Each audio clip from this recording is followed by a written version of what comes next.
देने वाले हाथों में हमेशा थोड़ी सी खुशबू रह जाती है। जब आप किसी का भला करोगे तो उसको तो बाद में खुशी होगी, खुशी आपके हाथ पहले रह जाए। जब आप किसी का अच्छा करते हो तो उसका अच्छा बाद में होता है, पहले आपका अच्छा हो जाता है। आपने किसी की मदद करके देखो कभी, जो वो खुशी मिलेगी ना, वो विदाउट रीजन वाली खुशी, विदाउट रीजन। आप बोलेंगे मैं खुश बहुत हूं पर समझ नहीं आ रहा खुश क्यों हूं, क्योंकि आपने दूसरों की मदद की। जब भी आप दूसरों की लाइफ को बनाने के लिए कुछ अच्छा करते हो, अपने टाइम का कंट्रीब्यूशन करते हो, फाइनेंशियली, मेंटली, इमोशनली, सोशली, कुछ भी आप करते हो लोगों की लाइफ बनाने के लिए, तो उसका फायदा आपको मिलेगा। आप याद रखना, जब आप किसी को गुलाब देते हैं, गुलाब का फूल देते हो, तो उसकी खुशबू आपके हाथों में रह जाती है। तो जब आप कुछ अच्छा देते हो तो वो आपको पहले मिलेगा, ये समझ लेना। मैंने आपको पॉजिटिव और नेगेटिव दोनों चीजों में ये पर्सनैलिटी डेवलपमेंट में समझाया है। अगर आप दूसरों को खुशियां देते हो तो वो चीज आपको मिलेगी, because it is the law of nature. Nature का नियम है, जो आप दोगे वो आपको मिलेगा और उससे ज्यादा मिलेगा।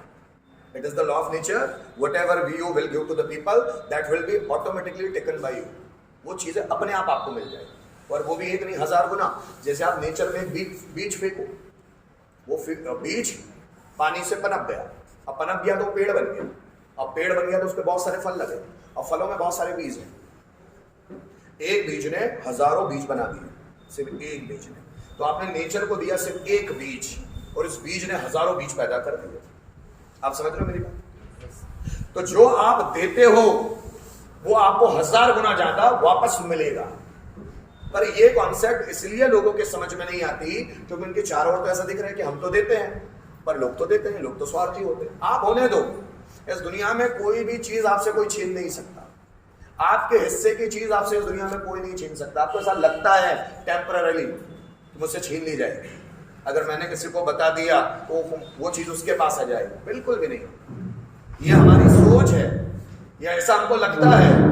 बेटा वहीं बैठ जाओ। ऐसा हमको लगता है कि कोई हमसे छीन लेगा, ऐसा कोई नहीं कर सकता।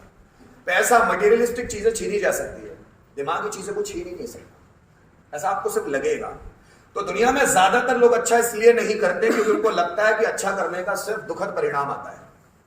लेकिन कहा जाता है, जैसे भगवत गीता में 3 कर्मों के बारे में बात की गई है, तीनों कर्मों को ध्यान से सुनना। एक होता है संचित कर्म, दूसरा होता है प्रारब्ध कर्म, और तीसरा होता है क्रियमाण कर्म। ये 3 कर्मों के बारे में भगवत गीता में कृष्ण बताते हैं। अगर ये तीनों कर्मों को सुधार लिया तो आपकी जिंदगी सुधर जाएगी। अब इसमें क्रियमाण कर्म मैं ज्यादा फोकस करूंगा उसको। संचित कर्म जो आपने पिछले जन्मों से पाए हैं, जैसे कि हमारे हिंदू धर्म ग्रंथ बताते हैं कि हमारे जन्म होते रहते हैं 84 लाख योनियों, 84 लाख जन्म होते हैं। एक जन्म से दूसरा जन्म, दूसरे से तीसरा, फिर आप हर जन्मों में जो गलतियां करते आ रहे हो, उन गलतियों को कहते हैं संचित कर्म। की आपने जो जो गलत किया है और जो जो अच्छा किया है, वो आपको अगले जन्म में उसका कुछ ना कुछ अच्छा मिलता है। देखना, अचानक आपके साथ कुछ अच्छी चीजें हो जाती है, आप बोलेंगे अच्छा कैसे हुआ, मैंने तो कुछ किया ही नहीं था। पिछले जन्मों के अच्छे कर्म अपने आप होता है। फिर आपके साथ अचानक बुरा हो जाएगा तो मैंने तो बुरा किया ही नहीं, मेरे साथ बुरा हो गया। पिछले जन्मों के संचित कर्म। प्रारब्ध कर्म दूसरे नंबर पे आता है। एक संचित कर्म जो पिछले जन्मों में हमने अच्छा या बुरा किया है, दूसरा प्रारब्ध कर्म मतलब इसी जन्म में। जैसे अभी मेरी उम्र है 35 साल, तो 35 साल मतलब 1 साल से लेकर 35 साल तक प्रारब्ध में, पास्ट में मैंने जो जो गलत किया और जो जो अच्छा किया, उसको प्रारब्ध कर्म बोलते हैं। अभी 35 साल के पहले जितने भी मैंने अच्छे और बुरे कर्म किए, वो भी कर्मों में ऐड है प्रारब्ध कर्म। अच्छा किया हो तो अच्छा मिलेगा, बुरा किया तो बुरा मिलेगा। और तीसरे होते क्रियमाण कर्म, जो अभी प्रोसेस में है, जो अभी मैं कर रहा हूं। मैं अभी किसी के साथ अच्छा कर रहा हूं, अभी किसी के साथ बुरा कर रहा हूं, क्रियमाण कर्म। इसलिए बोलता हूं क्रियमाण कर्म को ज्यादा बढ़ाओ, ताकि आपके संचित कर्म और प्रारब्ध कर्म कट जाए। अगर वो 100 है, अगर आप अच्छे कर्म करते चलोगे, वो कटते चले जाएंगे। क्रियमाण कर्म जो प्रोसेस में है, अभी किसी का बुरा मत करो, अब कर दिया हो गलती से छोड़ो। कृष्ण बोलते हैं क्रियमाण कर्म अगर व्यक्ति अपने सुधार ले तो उसकी जिंदगी सुधर सकती है। क्रियमाण कि अभी किसी के साथ बुरा नहीं करूंगा, कोशिश करूंगा किसी का बुरा ना हो मेरे हाथों। इसलिए साइकोलॉजी पढ़नी पड़ेगी, इसलिए भगवत गीता पढ़नी पड़ेगी, तब समझ में आता है कि अच्छे कर्म कौन से होते हैं। वहां पर भी 4 कर्मों के बारे में भगवत गीता में कृष्ण बोलते हैं। ये तो अलग अलग कर्म है जो हम लोग वो को काटना होता है जिसके हिसाब से। फिर करने वाले कर्म भी 4 होते हैं, कर्म, अकर्म, विकर्म और प्रतिकर्म। ये भी 4 अलग अलग तरह के कॉन्सेप्ट हैं। और इसमें सबसे अच्छे कर्म है अकर्म। कि जो हमारे मन से होते चले जा रहे हैं, हम खुद उसमें कुछ करना नहीं चाहते। तो जो व्यक्ति अपने क्रियमाण कर्म, अपने प्रेजेंट को लेकर काम करता चला जाएगा अच्छे से, उसको फायदा होता चला जाएगा। अगर आप ये सोच रहे हो कि मेरे साथ अच्छा नहीं होता, मैं अच्छा करता हूं, मेरे साथ अच्छा नहीं होता, ये सोच गलत है। ये आपके दिमाग में किसी ने डाल दिया। नॉर्मल लोगों को मत सुनो, जिनको कुछ भी नहीं पता है, जिसको बहुत ज्यादा पता है, बेटा बात कर लो उनसे, जिनको सबसे ज्यादा पता है, जिनको सबसे ज्यादा पता है उनके बारे में, उनसे बात करो। जिनको सबसे ज्यादा पता है उनसे नहीं, जिनको पता ही नहीं है, जिनके लाइफ के खुद के कॉन्सेप्ट क्लियर नहीं है, उनसे पता करने की कोशिश मत करो। जिनको पता है, कृष्ण को पता है, अपना भी इंटरनल पूरा जानते हैं, पूरे वर्ल्ड का भी इंटरनल और आउटर पूरा जानते हैं। जिनको सब कुछ पता उनसे जानो ना, जिनको कुछ पता ही नहीं उनसे क्या जान रहे हो? हमारे माँ बाप ने कहां पढ़ा, हमारे माँ बाप ने कहां समझा, हमारे रिलेटिव्स ने, हमारे आसपास के लोगों ने, हमारे टीचर्स ने, हमारे टीचर्स में कितने लोग पढ़ते हैं, क्या पढ़ते हैं?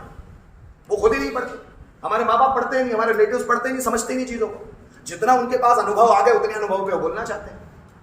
जिन्होंने अपना अनुभव और शिक्षा दोनों लगाई है चीजों को समझने में, उन्हीं को तो समझ में आया। वो कृष्ण की पूरी जिंदगी अनुभवों पे बीती है उनकी भगवत गीता, उनका पूरा एजुकेशन है उनका, जो उन्होंने जिंदगी से सीखा है, वही तो बता रहे हैं। पर ज्यादातर लोग पढ़ते थोड़ी ना उसको, पढ़ेंगे ही नहीं, उनको लगता फालतू बातें हैं।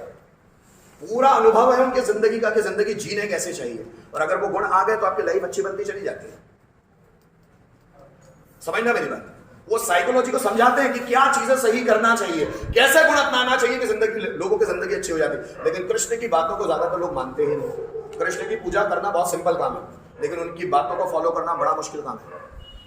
अगरबत्ती लगा देना भगवान के सामने तो कोई भी कर सकता है, लेकिन एक गुण वो जो बता रहे, एक गुण, भगवत गीता में तो हजारों गुणों के बारे में बात करते हैं, एक गुण अपनाना जिंदगी बदल सकता है आपकी जिंदगी। एक गुण अगर अपना लिया ना तो आपकी जिंदगी कहीं से कहीं हो जाएगी।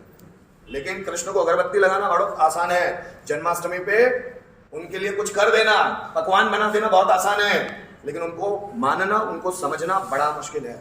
महाशिवरात्रि पे दूध चढ़ाना, बेलपत्री और धतूरा चढ़ाना, इट इज वेरी इजी, पर शिव जी के शिव सूत्र समझना, शिव प्राणियों की बातों को समझना बहुत टफ टास्क है, और ज्यादातर लोग इजी काम ही करते हैं।